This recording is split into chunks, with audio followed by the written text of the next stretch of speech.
百家争鸣，der Streit der 100 Schulen. Im Zeitraum vom 6. bis zum 3. Jahrhundert vor Christus, während das chinesische Gebiet in viele kleine Königreiche zusammengebrochen war und andauernd Kriege geführt wurden, gab es auch jahrhundertelang geistige Kriege zwischen vielen philosophischen Strömungen.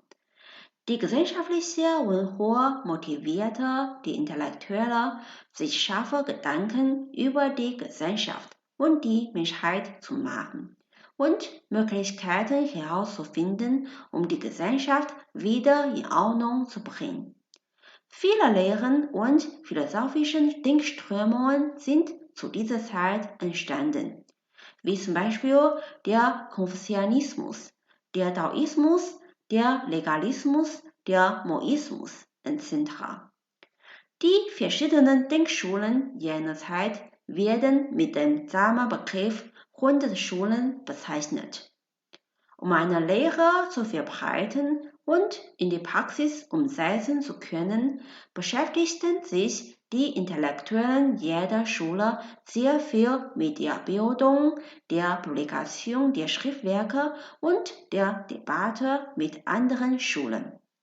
Der Konfuzianismus zielte beispielsweise darauf ab, eine hierarchische Gesellschaftsordnung mit Hilfe von Tugenden zu bilden. Währenddessen forderte der Legalismus, angesichts mit strengen Belohnungen und Strafen als Mittel zur Herrschaft, das für alle Bürger und die Adligen zugleich gelten sollte. Im Gegensatz zu den beiden Lehren war der Taoismus gegen die Autorität und schätzte die natürlichen Regeln hoch. Von der Meinungsfreiheit und dem ständigen Debattieren zwischen den verschiedenen Schulen profitierend, gewann jede Lehre goldene Chancen, ihr theoretisches System zu verbessern. Dies führte dazu, dass sich die Philosophie und die Kultur zu dieser Zeit rasant entwickelten. Der Zeitraum des Streits der 100 Schulen wird daher als die Pubertät der chinesischen Kultur angesehen. Im Chinesischen bedeutet das Idiom 百家争鸣, der Streit der 100 Schulen im engeren Sinne das kulturelle Phänomen vom 6. bis zum 3. Jahrhundert vor Christus. Im weiteren Sinne auch das Phänomen der Meinungsfreiheit und der kulturellen Entwicklung, bei dem man verschiedene politische Meinungen und Lehren äußern und austauschen kann.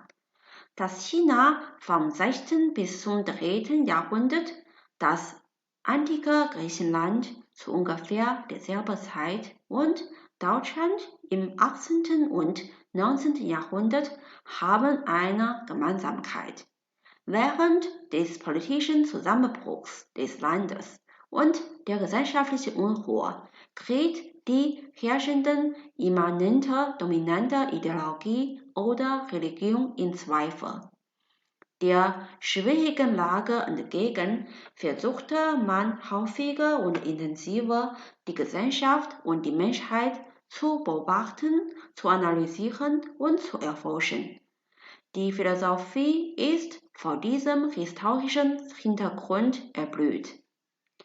Wenn Sie die kurze Geschichte der Menschheit von Harari gelesen haben, sind Sie sich bewusst, dass ein gemeinsames Glauben die Voraussetzung für die Zusammenarbeit von großen Menschenmassen ist. Zu jeder Staatsform wurde und wird eine bestimmte Ideologie bevorzugt, um die Gesellschaftsordnung zu bewahren. In der Geschichte passierte es daher oft, dass eine Regierung eine Lehre als die einzige richtige Staatsideologie festlegte und sonstige Lehren als Kaisereien definierte. Solche außenseitig stehenden Lehren werden fast überall mehr oder weniger eingeschränkt. Aber wenn man nur unter den Rahmen von einer einzigen Ideologie denken darf, führt dies oft zu unsinniger Haarspalterei innerhalb des jeweiligen ideologischen Rahmens. Neues wird dadurch wahrscheinlich nicht entdeckt. Keine Ideologie ist perfekt, sondern man braucht eine Ideologie, die sich der aktuellen Gesellschaft möglichst gut anpasst, die sich an der gesellschaftlichen Umwandlung orientiert und kontinuierlich entwickeln muss. Die Existenz von anderen Meinungen ist sinnvoll, damit man besser die Probleme der allgemein erkannten Ideologie frühzeitig entdecken, analysieren und beheben kann.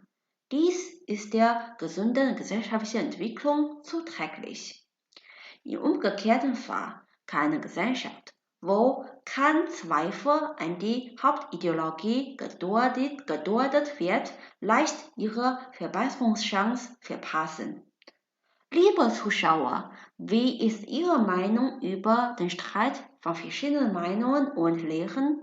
Auf Ihre Kommentare freue ich mich.